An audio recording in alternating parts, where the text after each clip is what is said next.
दर्शनबिन नमस्कार। हेर्नुहोस् साथीहरू सबै पनि मेरा नेपाली साथीहरू फेसबुकका साथीहरू युट्युबर जो पनि हुनुहुन्छ नि होइन, आज कस्तो भन्दाखेरि चिकन चिल्ली बनाएको छु मैले होइन। यो अर्ग्यानिक हो, अर्ग्यानिक जार भन्छ यसलाई नेपालीमा जार। यो जार कसरी बनाउने हो के भन्ने तरिका तपाईँलाई म पछाडि सिकाउँछु। यसलाई यो खानु होइन, एक गिलास खायो भने तपाईँको एक बोतल बियरको काम गर्छ। यो नेपाली पाहाड हो, नेपालीले बनाएको। यसलाई कसरी बनाउने के भन्ने कुरा अनि पछि बुझ्नु होला, बताउँछु।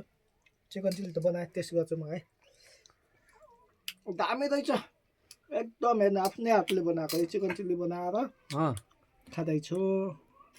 तपाईँहरू पनि कुनै मौका मिलेमा आउनु होला, सबै खाउँला। यही हो रबिनको भनेको, दिनभरि काम गर्ने बेलुकावासी बनाउने खाने इन्जोय गर्ने, यही छ है। यसै हाम्रो काम चलिरहेको छ। हस्त धन्यवाद, जय नेपाल।